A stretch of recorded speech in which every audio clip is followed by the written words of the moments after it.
All right, so this is my current setup. This is where I game, this is where I work, this is where I consume media, this is where I edit videos. A lot of stuff happens here in this area.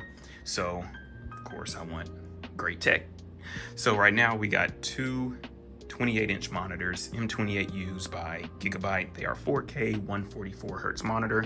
This new one, this MSI QD OLED, is a 34-inch ultra wide, and I'm planning on putting it to the left.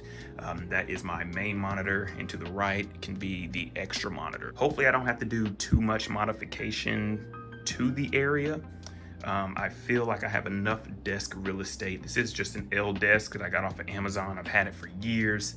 I don't think I'm gonna have any issues. You can see the PC down to the right. PS5 is still on the desk.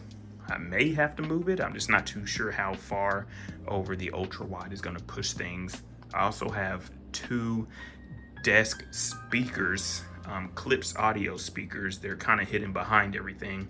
Hopefully they can stay up there too, and hopefully my work laptop can stay up there too. I'd have no idea how this is going to turn out, but yeah, I just wanted to show y'all what's going to be changing.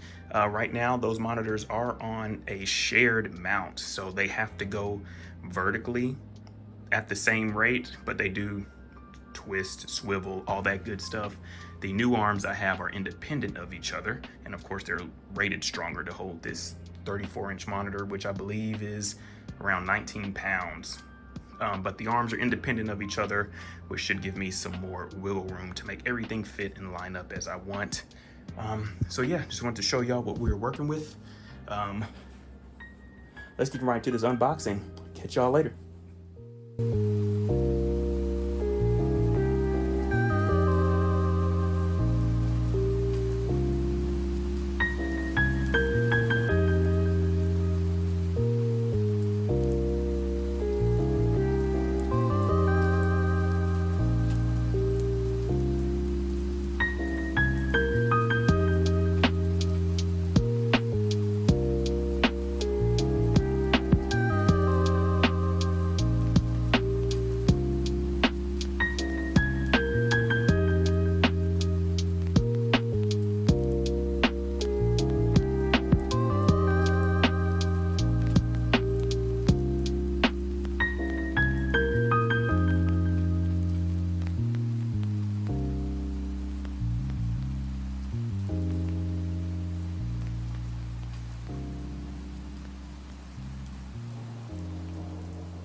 All right, this is the mount I got, just a basic mount from Amazon. ErGear desk monitor arm instruction manual. The model is EGDS2. I'm trying to get that in focus, but I can't. But yeah, it met my weight needs for the 34-inch ultra wide, and it had high reviews. I want to say price was around $50 for it. I'll link it in the description, but I'm gonna go ahead and get this one taken out the box and set up on the desk.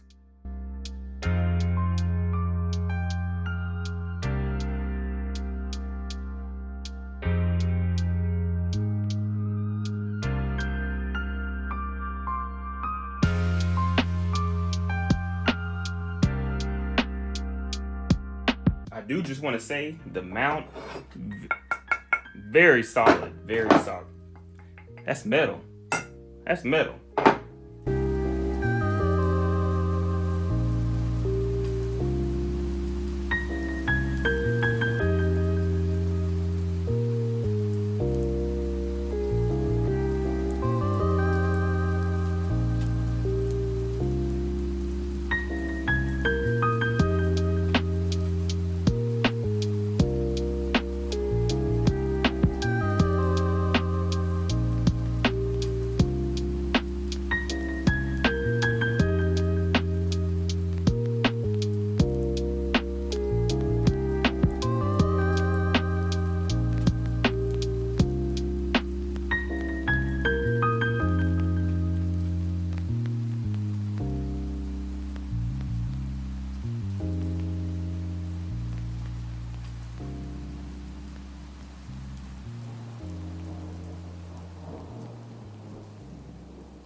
right, so the arm is on. Install was not too bad. I would say the hardest part was probably if you twist underneath this and you don't set the right height, there's like a little hanger thing that hooks up to the desk. It kept falling and I couldn't get it angled right and all kinds of stuff. So unboxing the monitor, pretty straightforward. The layout was real nice and clean. Everything was easy to identify. It had the cables, it had the monitor offsets, the monitor stand itself, the monitor arm, and then little instruction booklet as well with, you know, other different goodies that MSI and companies like to send. So I'm taking the back of the screws out to get the monitor ready for the monitor arm is going to go on. And we're not going to use the arm that came with the monitor, so these screws aren't necessary.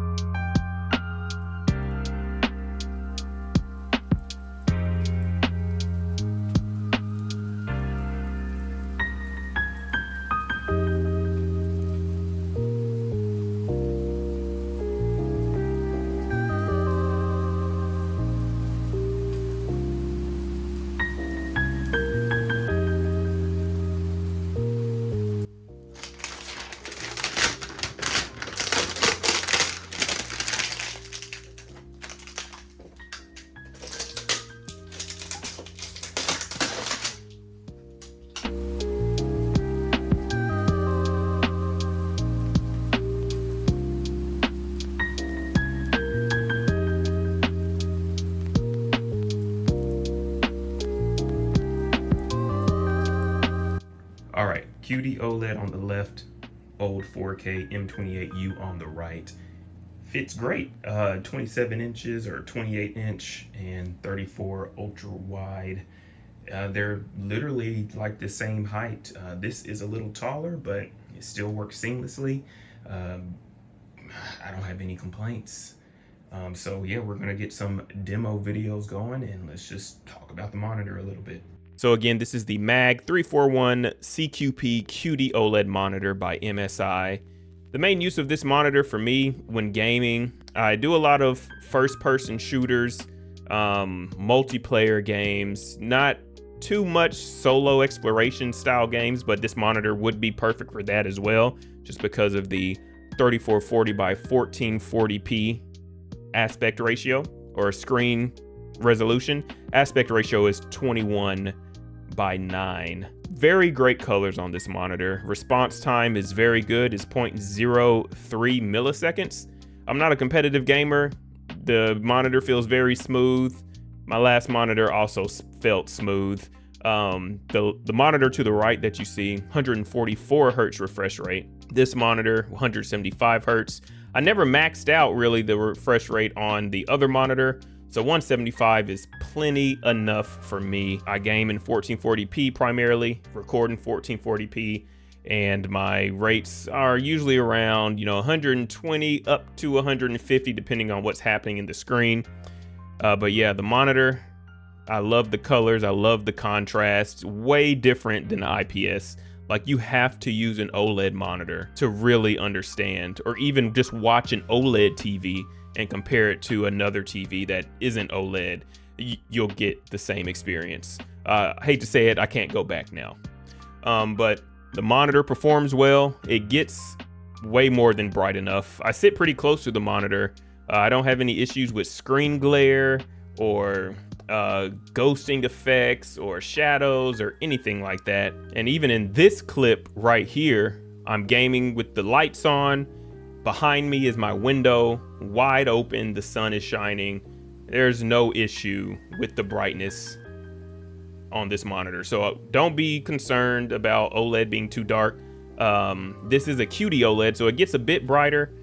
This has the True Black 400 and it has the HDR 1000 mode. I have not used the 1000 mode. I don't think I'm gonna need it. Don't need laser beams in my eyes. This is plenty bright enough. I will say I noticed the text fraying that a lot of people talk about.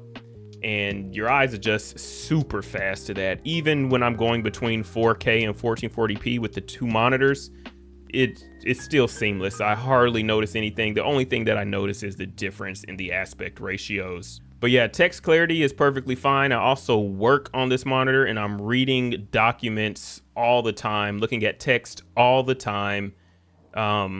It does have the panel protect every 16 hours. A lot of times I just run it manually when I'm not using the monitor anymore. Just a click of a button on the back of the monitor and I just run it. Takes about 10 minutes or so and you're good to go. So there are some things to note about the monitor, especially if you're a streamer or a gamer. So when you are wanting to stream or game, since it's 21:9 aspect ratio, you may have black bars at the top and bottom of your videos. The way I've avoided this so far is to just have to change the game to windowed mode and change it to 2560 by 1440 so you get the 16:9.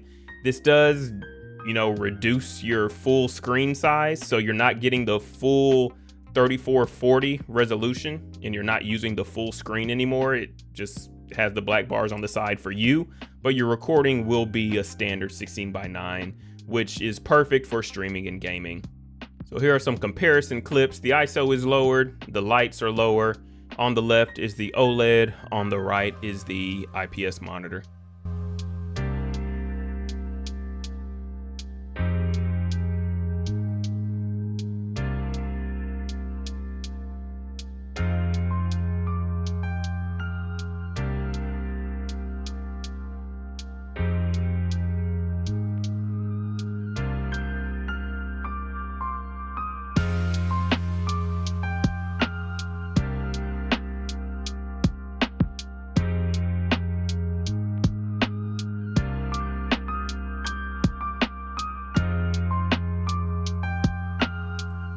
I also wanted to show a pretty dramatic difference.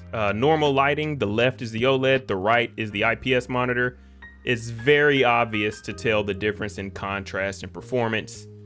I mean, the video speaks for itself. This is what it really looks like. It looks better in person. I really enjoyed the monitor. Can't recommend it enough if it is within your budget. There are newer models out now.